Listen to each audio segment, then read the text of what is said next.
Bu kondansatörü bir ampule bağladığımda neler olacağını görmeye hazır mısınız? Evet, bir şey olmadı çünkü kondansatörün şarjı yok. Ama kondansatörü önce bir pile bağlayıp şarj eder ve daha sonra da ampule bağlarsak ampulün yandığını görebiliriz. Bunun olmasının sebebi kondansatörün şarj olduğunda sadece yükleri değil enerjiyi de depolamasıdır. Kondansatörü pile bağladığımızda yükler birbirinden ayrılmaya başlar. Ve ayrılan yükler zıt yükler birbirini çektiği için fırsat verildiğinde yeniden bir araya gelmek ister. Bunun için devreyi tel ve bir ampulle tamamlarsanız akım oluşur ve kondansatörde depolanan enerji ampuldeki ısı ve ışığa dönüşür.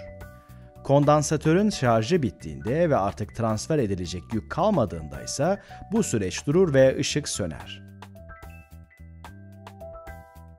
Kondansatörlerde depolanan enerji elektrik potansiyel enerjisidir. Eğer kondansatörde depolanan enerjinin ne kadar olduğunu bulmak istiyorsak, elektrik potansiyel enerjisi formülünü hatırlamamız yeterli olacaktır.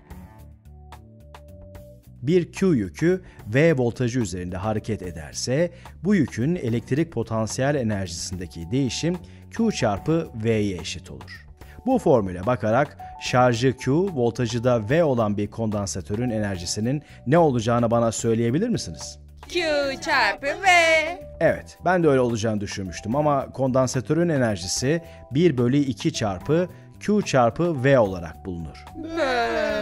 Acaba bu 1/2 nereden geliyor? Yani enerji neden Q çarpı V'ye eşit değil ki? Bir kondansatörün enerjisi eğer deşarj sırasında tüm yükler ilk toplam voltaj yani V üzerinden geçiyor olsalardı Q çarpı V'ye eşit olabilirdi.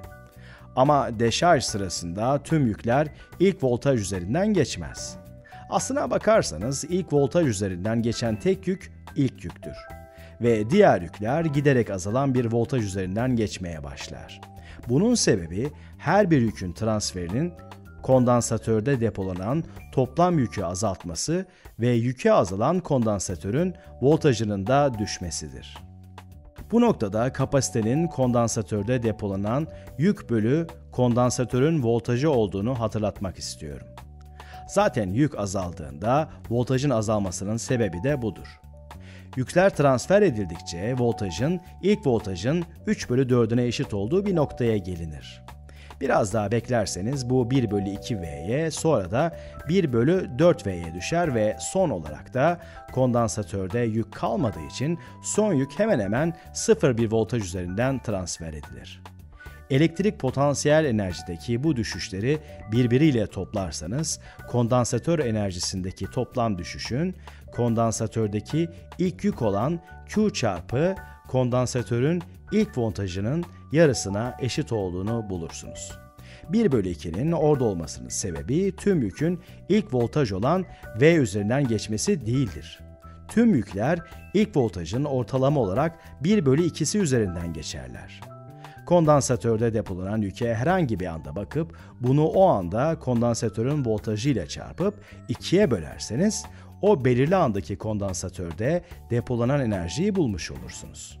Bu denklemin işinize yarayabilecek bir başka versiyonu daha var. Kapasite yük bölü voltaj olarak hesaplanıyorsa bu denklemi yük eşittir kapasite çarpı voltaj haline getirebiliriz. Ve bu denklemdeki Q yerine kapasite çarpı yük kullandığımızda da kondansatörün enerjisini 1/2 çarpı kapasite çarpı kondansatörün voltajının karesi olarak ifade edebiliriz. Bu denklemlerin birinde V'nin karesi alındığı, diğerinde ise karesi alınmadığı için ortada bir problem var. Çünkü karenin hangi formülde olduğunu hatırlamakta zorlanabilirsiniz. Bunun için içinde kapasite yani C olan formüldeki V'nin karesinin alınması gerektiğini aklınızda tutmaya çalışabilirsiniz. Yabancı karakter olan ve yükü temsil eden Q'daki formülde ise herhangi bir kare almıyoruz. Evet, kondansatörde depolanan enerjiyi bulmak için bu iki formülü kullanabilirsiniz. Bu formüllerdeki V'nin kondansatörün voltajı olduğuna yani pilin voltajına eşit olmayabileceğine dikkat etmelisiniz. Bir pilin tek bir kondansatörü tamamen şarj ettiği bir durumu inceliyorsanız, kondansatörün voltajı pilin voltajına eşit olur. Örneğin 9 voltluk bir pil, bir kondansatörü 4 kulonluk toplam yükle şarj ettiğinde, kondansatörde depolanan enerji, kondansatörün voltajı pilin voltajına eşit olacağı için 18 Joule olur. Ama birden fazla pilin birden fazla kondansatöre bağlı olduğu bir durumu incelerken, tek bir kondansatörün enerjisini bulmak için bu kondansatörün voltajını hesaba katmalısınız. Başka bir deyişle size eğer bu değerler ve bu devre verildiyse, ortadaki kondansatörün enerjisini bulmak için 1/2 QV formülünü V'nin pilin değil de kondansatörün voltajı olmasına dikkat ederek kullanmalısınız. Yükün 5 kulon olduğunu düşünürsek enerjinin 7,5 Joule olduğunu bulabiliriz.